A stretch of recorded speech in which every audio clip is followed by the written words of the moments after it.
So welcome, George, to the GSB, and thanks for coming. We're happy to have you. I'm going to start by taking us back to the 70s. It's a little bit of a theme around here today. Looks like a good theme. In 1976, you and your cousin Henry Kravis decided to leave your cushy banking jobs at Bear Stearns and start a new firm in an industry that didn't even really exist. So what were you thinking? Well, it seemed like a good idea at the time. No, the facts of people borrowing money to buy companies is not new and original. In fact, one of the largest buyouts, especially if you projected out today's value, was the buyout and the merger that created U.S. Steel, which J.P. Morgan did back in, I think it's 1906. And that transaction back there was, I think, about $1.1 billion in value, which was, quite frank, it was 7% of the total U.S. GNP at the time. And it was financed with some gold-backed bonds, some convertible securities. J.P. Morgan and his buddies all bought some penny stock, and then they sold it to the market at dollars. That's where the term watered stock came in, because that's what they did, and eventually there were laws against it. So what we were doing was not new.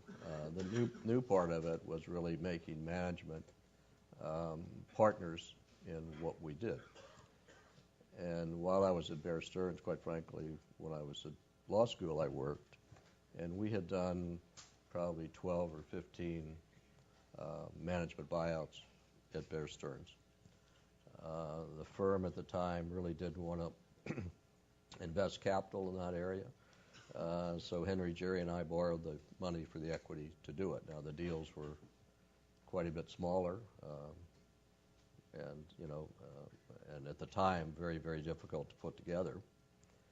Finally, we had built up enough credibility with some banks, some insurance companies, and some wealthy families that in 1975 we were able to buy a collection of 9 businesses from Rockwell, and we paid $105 million for it.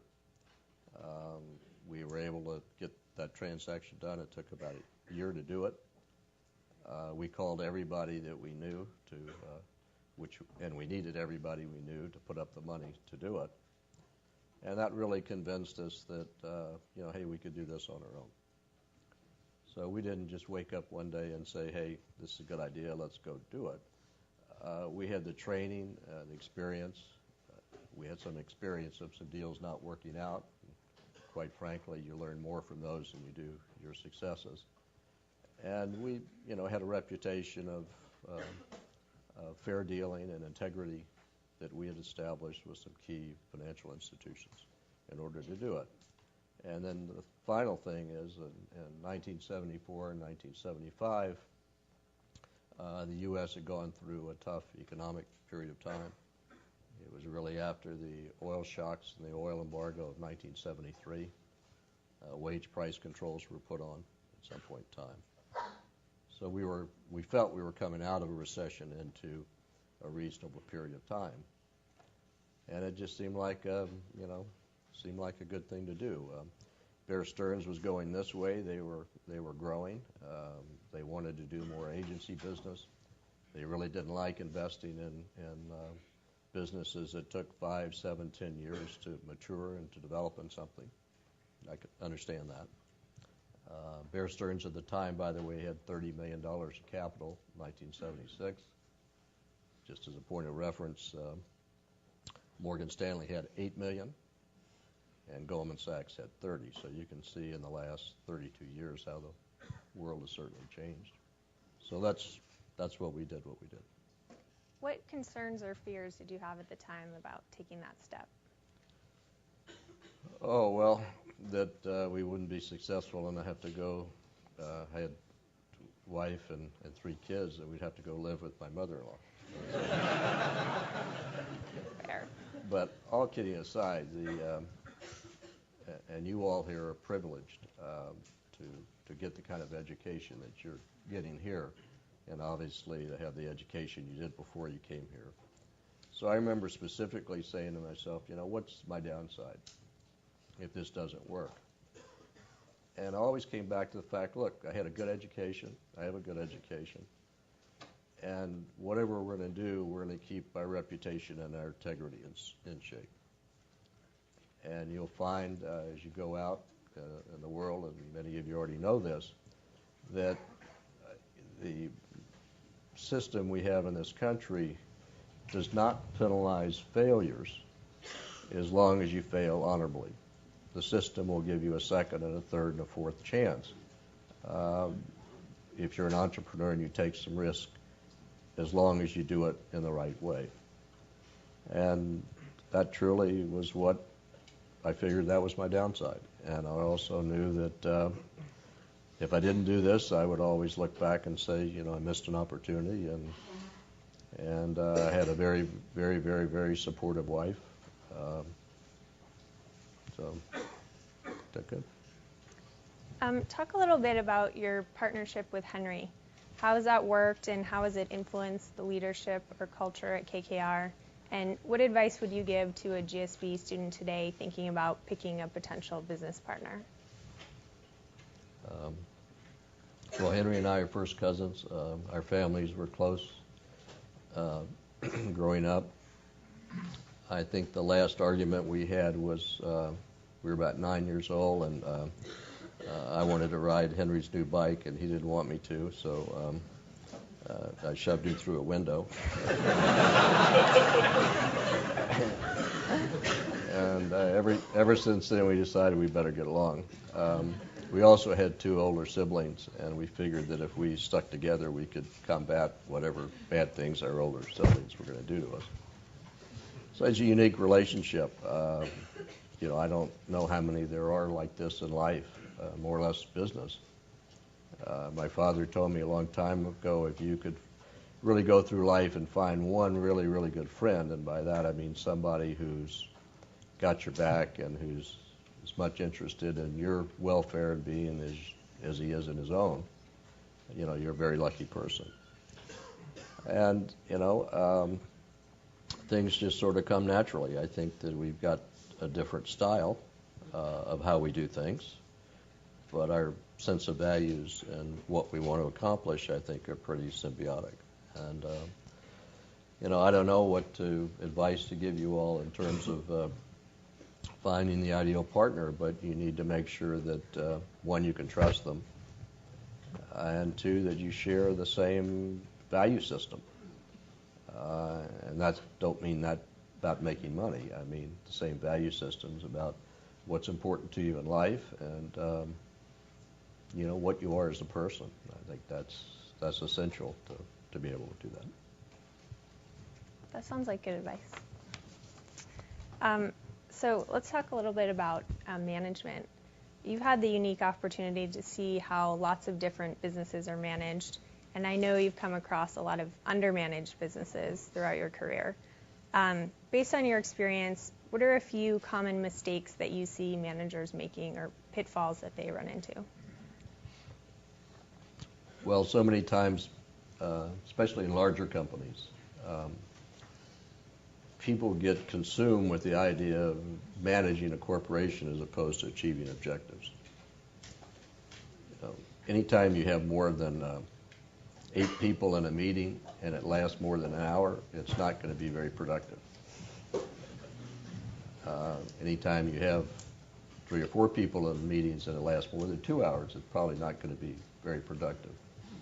And so much business today is done by meetings and studies and all the stuff that goes on, politics that goes on in big companies, that you really don't pay attention to what you should be paying attention on, which is to make the organization that you're responsible for run better. Obviously, the bigger the companies are, the more you have to delegate and rely on other people to achieve those results. And I think Peter Drucker said it pretty well, words I live by, and that is, the goal of I would use the term leaders, not management, is to create an organization where people can do their best work and be helped when they need help and not be interfered with when they don't. So basically, if you give people responsibility, which we do, and rewards for that by making them owners of the businesses they're involved in, and you hold them accountable, and as much of a non-political way as you can, you'll get the best you can out of the organization. Many times people don't think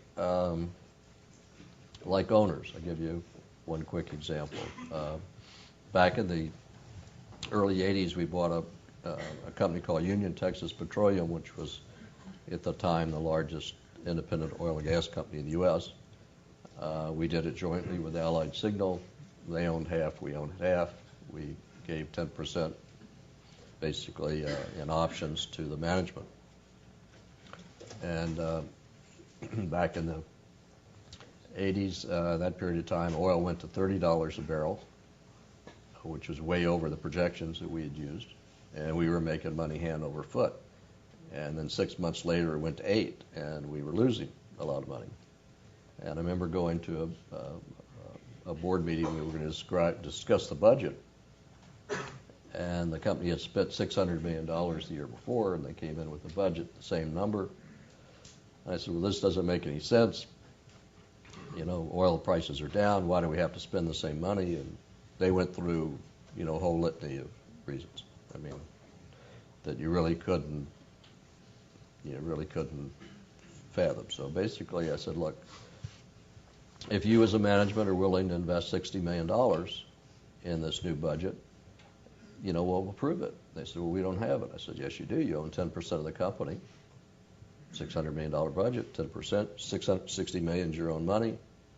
And the light went on. And they came back with a budget substantially lower. They found the same amount of oil. And, I think a lot of that's human nature. I mean, to get people to think like owners of something as opposed to renters. If you own a house, you take better care of it than when you rent it. It's not real complicated, and you'd be surprised what's out there in the corporate world where people don't necessarily think the same way. Speaking of mistakes, what's a big mistake that you've made, and what did you learn from it? Oh, well, we don't have enough time here, in terms of... Just one. In terms of mistakes, but, I don't know. I mean, you obviously make mistakes about business judgment, whether or not you should have made the investment or not. I mean, that's life. If you're going to be in the real world, you're going to make mistakes even with the best information.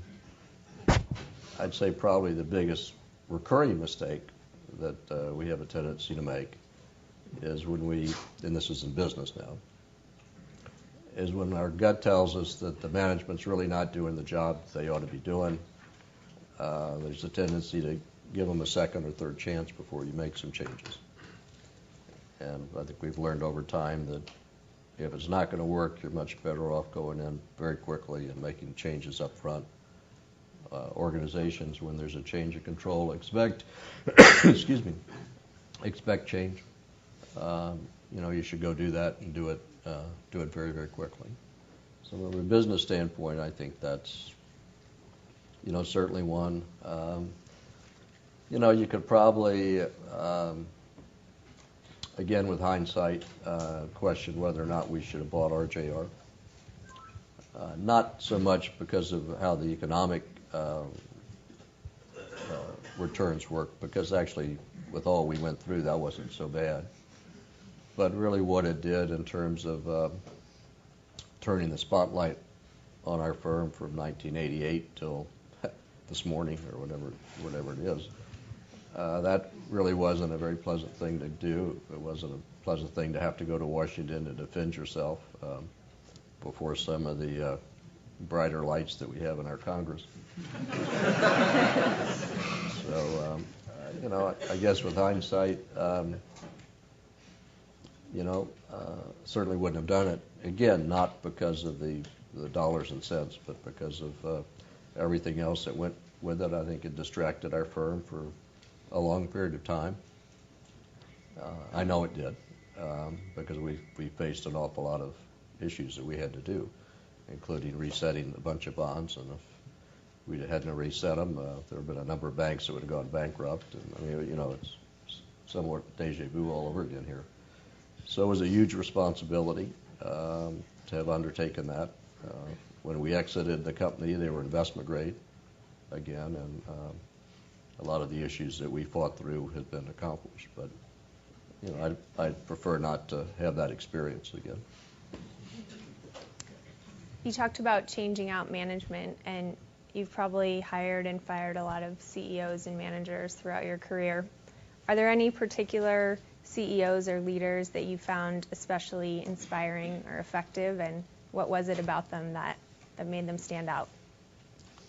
Well, the first, I don't know if inspiring or not, but the first company we bought when we left Bear Stearns was a company called AJ Industries, which was the old Alaska Juneau gold mining company, which is the second oldest company on the New York Stock Exchange. And it had transformed.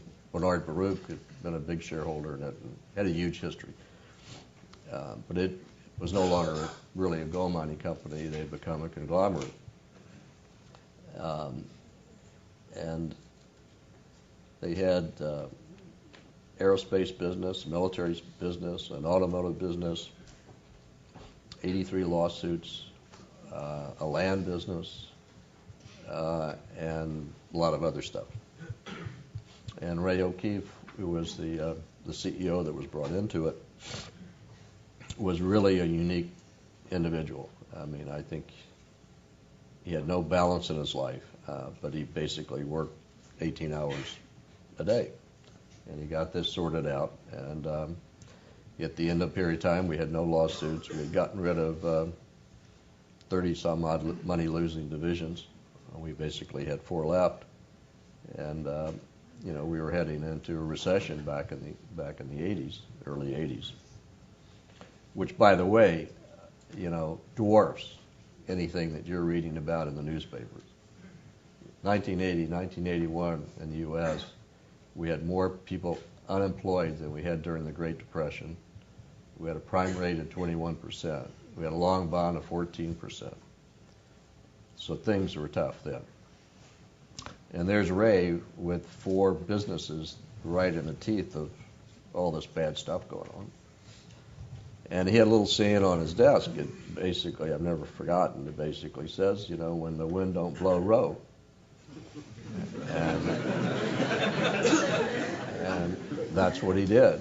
And, the outcome was financially fantastic for all of us. It was the first transaction we did, and it was nice to get off to a good start there. So, I think, and I can give you lots of other examples, but basically people that lead by example, that don't ask people to do things they wouldn't be willing to do themselves. I mean, there's Ray in the office, in the factories, talking to customers. He's a guy that was doing it. So how could you, if you work for him, how could you not want to do that too? So I'd say that would be probably a good example. Well, you mentioned it, so let's talk about balance. I worked a lot of hours when I was at KKR. Having these memories of sleeping in the office on more than one occasion. Given that, how do you think about work-life balance, especially in an industry as demanding as private equity? Well, having you working hard and sleeping at the office, makes my life easier.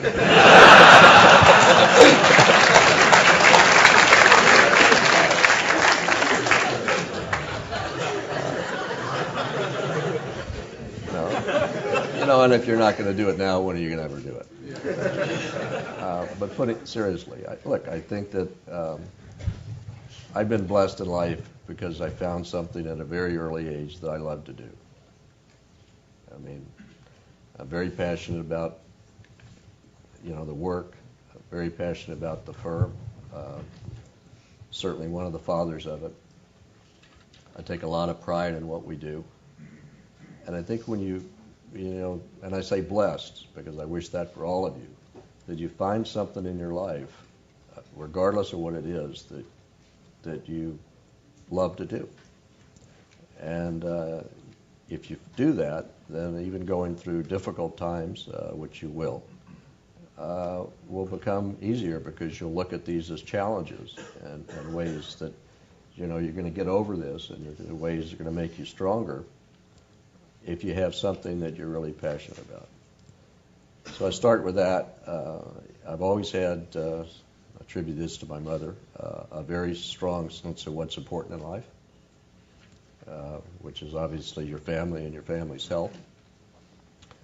And I focused in my life really on my family and my work, and which in both cases were passions of what I love to do. So it's come pretty easy for me with respect to that. I mean, I've said this before. I was married for almost 36 years before my wife died. I've worked since I was 20 years old at doing what I'm doing now. And there was never a day that I didn't want to go to work, no matter what life was like. And there was never a day I didn't want to go home. So again, I think, find the right mate in your life, somebody that shares the same values that you do, and find something that you love to do, and you'll work out the balance. So I think this is going to be our last question, and it's about some career advice for all of us. I'm trying to find a job right now, and I know that I would benefit, and probably my classmates would, from some advice about what we should be thinking about when we're deciding where and how to start our careers. Well, first of all, have confidence in yourself. So as said earlier, you've got what 99% of the people in the world don't have, and that's a good education. And believe me, this will come back to serve you, many, many times over in your life in lots of ways that you don't expect this will be there. Secondly, you don't have to make, you're not in Japan like Billy was for a while. You don't have to make a career decision that's for the next 50 years of your life. It's okay to go out and have a bunch of different jobs and doing what you're doing. So again, I would just go back to something where you don't overthink it. You go find a job that you really feel that you could contribute in and you could learn from, sort of as a starter job out of business school, and see where that takes you.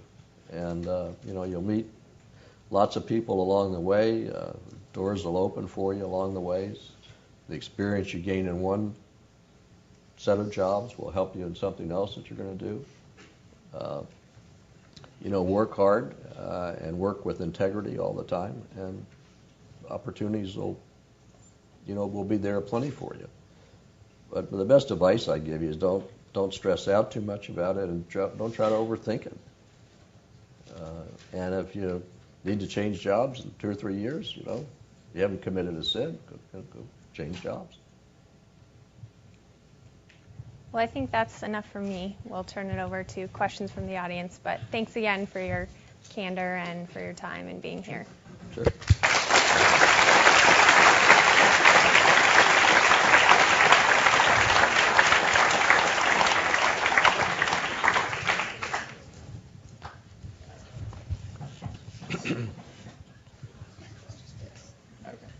All right. This is on? It'll work, okay. Yep. So, Mr. Roberts, it's a privilege to see you here today, both as the father of KKR and the father of an industry that many of us come from and are returning to. You'll be pleased to know that something like 4/10 of the people in this business school belong to the private equity club, so you've inspired a generation of people to go and invest. In the short term, given the climate, where would you put your money? And in the long term, as you look through the fogginess of the madness right now, where do you see private equity going and KKR within that? Well, I'm not a registered investment advisor, so. in terms of where you would invest today, I would really look at the debt markets. I mean, they're the ones that are the most extreme. Usually, what's the baseball term? If you want to get a hit it where they ain't. So everybody's running away from things. You basically have had government agencies trade at 300 over treasuries. You've got fear and panic in the credit markets today, so that's what I would go do. Probably the second area I would look at would be to go buy some mortgages or some homes from some banks in areas that you think at some point in time will recover and people won't want to live in. I think you'll do really well there. In terms of the environment today, people lose sight of what's really our business. Our business is really making investments in companies and making them better. So that's what our job has to be. And most people focus on, well, can you do deals? Sure we can. You can do them today. If you want to pay the cost of capital to do it. The markets aren't totally shut. We've done 2 deals, one in Turkey and one in the UK in the last 6 months. So for us, what we need to do is continue to focus on making the investments that we have better. If we do that, we'll be able to continue to attract capital. And by that I mean not just financial capital, I mean human capital. And we'll be able to grow our business around the world where we're basically set up today. So it's keeping your head down, keeping focused on what's important. Today, like yesterday and the year before, the most important thing we have is our investments. That's where we have our money. That's where the people that have trusted us have their money. We've got to make that work. If you make that work, lots of other good things happen, and you can grow your business. But this form of investment, whether you call it private equity or buyouts or whatever it is not going away. Every 10 or 15 years, and the Dean knows this better than I do, banks figure out a new way to lose money. Not that they don't have enough existing ways, but they figure out new ways. And we'll go through this period. The banks will deleverage their balance sheets. There's going to be a lot of losses. There's going to be a lot of angst with this. There'll be a lot of layoffs of financial institutions. And then they'll wake up one day and say, well, we got to make money again. And they make money by lending and spread. So life will go on. Can you hear me? Okay. You mentioned that you mentioned the 81 recession, and throughout your career, I think you've been through several cycles. And how do you see the current situation? Probably heading into a significant recession, and how do you see your companies being placed to actually weather the storm?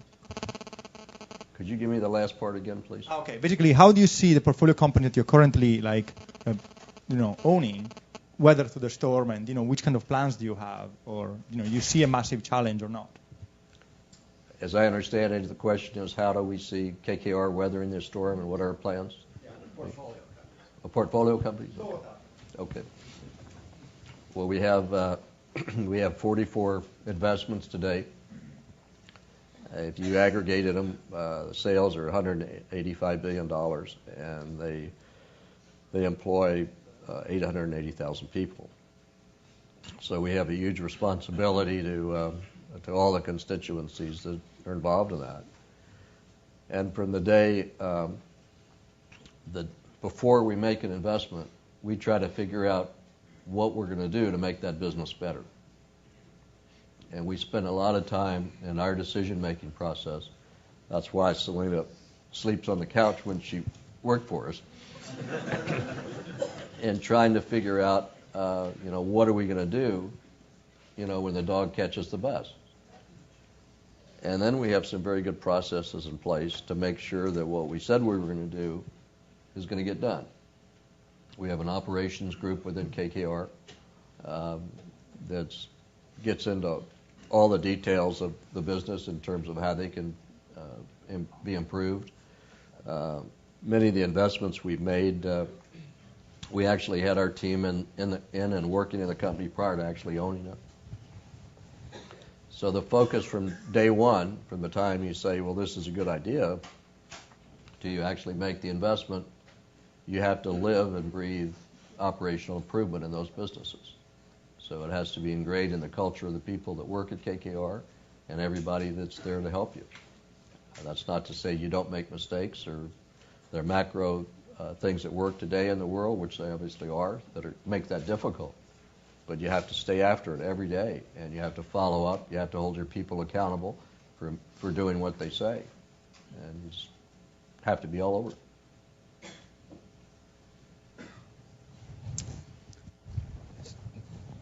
There has been a lot of emerging market fundraising activity recently. Given the environment, given the financial markets the way they are currently, how do you see this trend panning out, particularly in light of flight to safety kind of argument that a lot of experts are coming out with? Where do you see the balance between chasing the returns versus flight to safety? What was the last part again? Where do you see the balance between chasing the returns in emerging markets versus flight to safety? Okay. Well, in the emerging markets, we're sort of there. In China, we've got investments in China, we've got investments in India. So we're obviously looking at that. But in terms of where you see values today, quite frankly, the stock market has not come down enough to really reflect what you would have to pay to buy something. So we're sitting there in a very nice position with an awful lot of capital. And in times of turmoil that we're in, it's great to be liquid. It's great to have capital in this period of time. I have no doubt that we'll be able to find some productive places to put this. I can't tell you what month or when or what it's going to be, but we've been doing this long enough to know that there are cycles that take place. I've seen this happen 5 times now in my career, and the black swan always shows up sometime, and it always shows up differently than you would think, and then it goes away differently than you're going to think. These are periods of time where there'll be different kinds of opportunities than going out and buying 100% of a business. It could be taking a minority stake, which we did in Legg Mason in the business. It could be, creating a pool of capital to go buy debt, which we've done. So you need to be able to go with the flow, so to speak, and look and see where the opportunities are when you have situations like this. But you guys will look back in 3 or 4 years from now, and you'll view this period of time as a great opportunity to have made some money if you pick the right bet.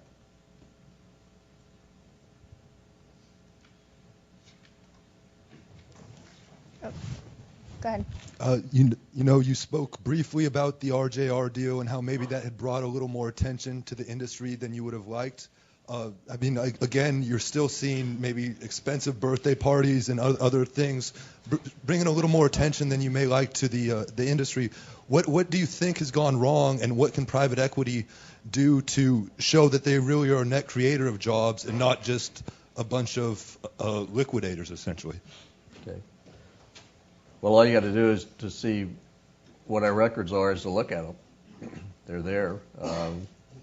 Ours have been audited. The information's there. So, but that's not interesting for the press to write about.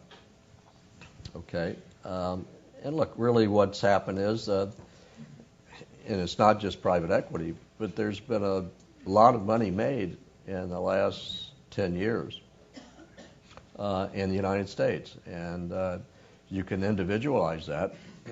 You don't see this Warren Buffett get the same criticism that Stevie Schwartzman gets, but if people want to go pick pick Warren apart. I mean, believe me, they could find a lot of warts. But you don't see that. So when the press can individualize this, they do it. I mean, it happened with Mike Milken. This is back in the 80s. Mike Milken made $500 million one year. If he had been in a corporation and his stock had gone up, he had taken stock instead of cash, nobody would have done it. So don't forget that the press needs to sell newspapers. They need to get sound bites. They need to do this. And it's, there are not a lot of people that, are too sympathetic to us. You've got union activism here with respect to it that have their own goals and objectives. So you've got all these forces. I've seen it happen now 3 times. Certainly happened in the RJR deal days. I can remember going down and having breakfast with the whole House Ways and Means Committee. This was the day after the savings loan bill got passed that bailed out all the S&Ls. So I figured nobody's going to be down there to, listen to what we have to say. But they all showed up. And I can remember one particular senator, who's still a senator, sitting next to me. He said, I don't care what you say, you're never going to convince me. And I said, well, why are you here? And he said, well, and at the time Henry was married to a lady that designed clothes. He said, my wife told me to come so that I could talk to Mr. Kravis about his wife's latest designs. Like Henry knew a lot, about so, I mean, you're always going to have this. You have a populist movement now in the Congress, and it's as hard as it is to read about stuff that's not right. Eventually, you get a thicker skin, and you just got to let it roll off on you. And there's some people that, in the middle of a firefight, pop their head up and say or do some stupid things that add to all this.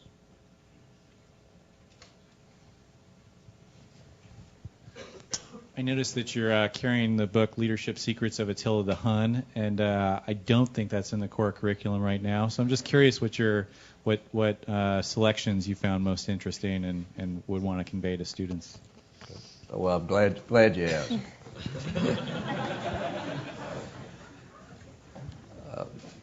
Now, many of you don't know much about Attila the Hun, nor should you, but he was a unique character. He was born in 400 A.D., thereabouts. He was the son of a king of the Huns. He basically united a nomadic group of people, which now is Eastern Europe. And he was a tough guy, but and again, I don't know whether he wrote some of the things in here, but there's some particular sayings that he had that I think that pertain to leadership, which I thought maybe I'd just share with you a little bit. Above all traits, one who desires to lead must possess an intrinsic desire to achieve substantial personal recognition and be willing to earn it in all fairness. You must have resilience to overcome personal misfortune, discouragement, rejection, and disappointment. You must have the courage, creativity, and stamina to focus on accomplishing your responsibilities through the directed, delegated efforts of subordinates.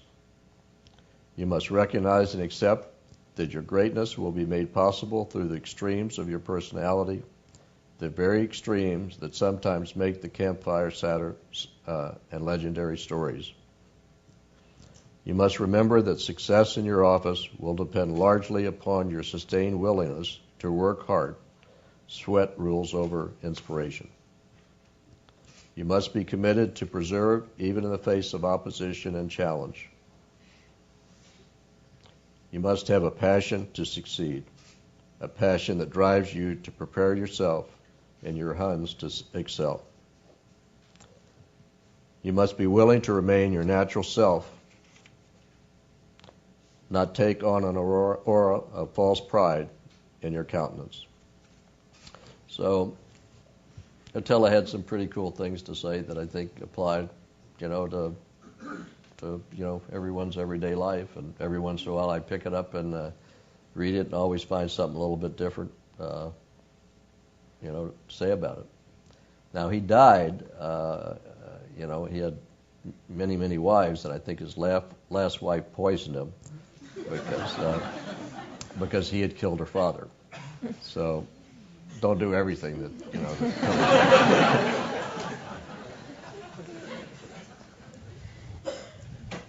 I was wondering if you could talk about succession planning and how you make the tough decisions around sharing economics as the firm grows.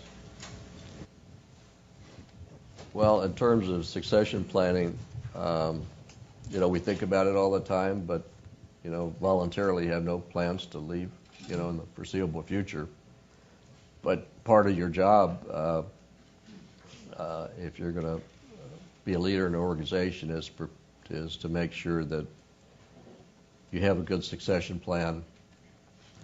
And my hopes are that the people that take over after Henry and I aren't there do a better job than we've done. I mean, I want to make sure that we have the quality of the people in the firm with those skills that can do that. In terms of how we share the economics of the firm, I think this has sort of been unique to KKR.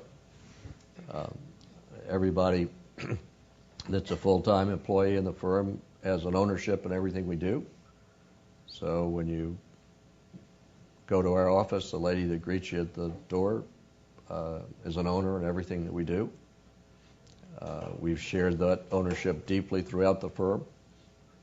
Everybody participates regardless of whether they're involved in a situation or not.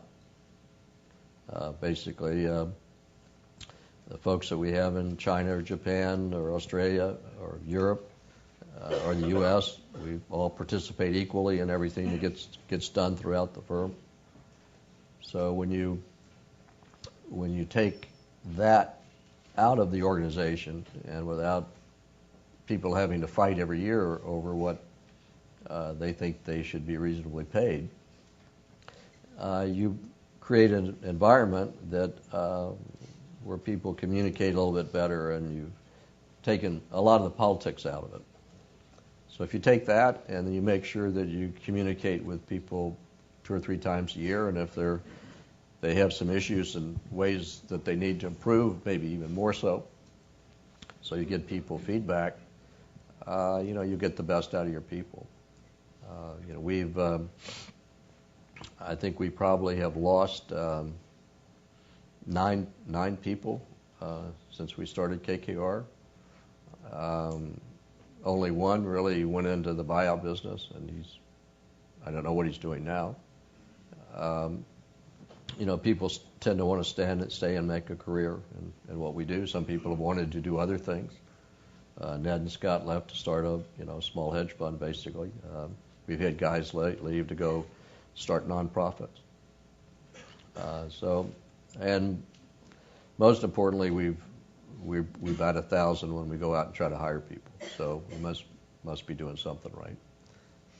So again, I think if you keep it simple, you treat people fairly, and you communicate with them, and you take uncertainty out of their lives, provided they perform, you'll get the best out of everyone.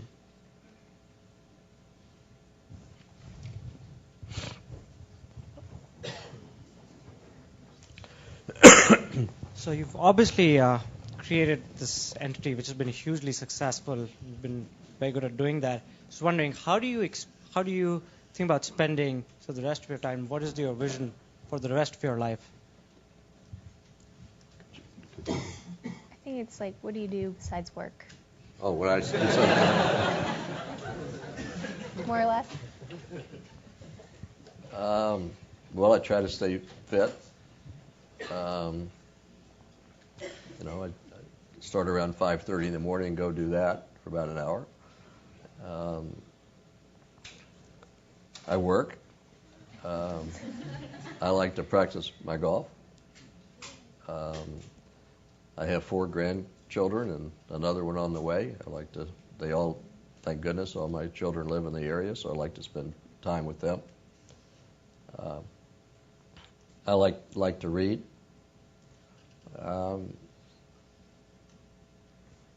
Enjoy my friends.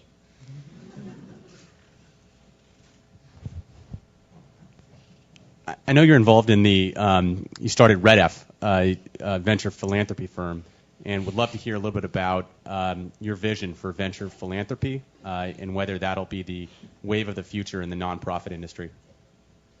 Okay. Well,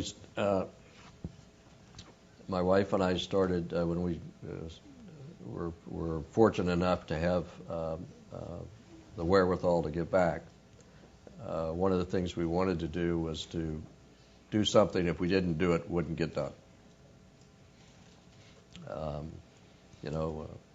Big institutions are going to raise money whether you help them or not, quite frankly. So we looked for something to do, and we basically focused on something that was not a success, but the first thing we focused on was trying to create jobs for homelessness. And we narrowed it down on women with children, the homeless women with kids, as a group that we thought we should really focus on. And we tried to do that through jobs or jobs training, and in many cases helping them create a business. And that was not successful. There are lots of reasons for it, but in many cases the women that were homeless were such because they came from abused relationships, and that there was a number of times they would keep going back in that same environment before they finally got out of it. So we weren't successful there. So then we spent 6 months and with a guy named Jed Emerson, and said, okay, what is it that we've got some skills with that could apply to creating jobs for people that have either been in jail or the lowest 1% of the unemployed group in the Bay Area. And what we found, there were probably 10 or 12 really good organizations within the Bay Area, Rubicon Ventures, Yuma Ventures, you go through the list, that actually employed folks that were at that level in society. So we said, well, why don't we create a venture business where we can take some money and some expertise of people, and we can help those businesses grow. And if they can grow, they can provide more jobs and training for people. And so that we did. We started financing about 8 of those, and we built up a staff. Jed, who was probably the most left-wing social worker in the whole world, actually went back to business school at Santa Clara, and he's become a real capitalist now. But so he figured if he was going to do this, he better learn something about it, and he did. And we built up a team to basically go in and help organizations to do this. And then we said, well, how do we know that what we're really spending is making a difference? Are we really spending our money wisely, because funds aren't unlimited? And we developed a metric system and tracking system of what to do there. And, we found by all measurements that many of these organizations were, doing good things for people that at a reduced financial cost than if they didn't. I mean, you compare it to going back to jail, you compare it to drug situations, you compare it to where their wages were, could they afford to actually rent an apartment, did they stay out of trouble? And so we tried to develop the metrics for that. And I think that's really probably the heart of what's come out of all this. So today, Jed's moved on. We have a lady named Carla Javits who runs that. We also said, well, we can't just keep supporting the same organizations over and over again because they need to stand on their own. So let's go find some other groups that we can help, which Carla's done. And the goal is over the next 2 years is to create another 3,000 jobs for people that wouldn't have had them. Whether we can do that, I don't know. But the whole purpose is really to take a very underserved population of people and be able to get them into some more permanent employment. And a lot of the groups they go through, whether it be Rubicon or Yuma or whatever it is, they're really just training grounds for people then to go out and get a different job. So that was the theory behind it. I think it's 12 years now that we've been going at it. We've expanded the board, and we've gotten. The other thing I said is, if what we're doing is so wonderful, then we ought to stand the market test, and let's go out to the not-for-profit world and see if we can raise money from other people that really believe in what we're doing. And Hewlett Foundation's been very helpful with that, as Rockefeller and others. So, it's just this slice of what we're trying to do, and we're trying to keep it local. I don't think you can manage an organization like that, nationally. But, it's amazing what you can do with some time and effort. Well, unfortunately, George, I think we're out of time now, but I just wanted to thank you again for coming and for sharing all of your insights and experiences, and hopefully we'll see you back at the GSV again soon. Thank you.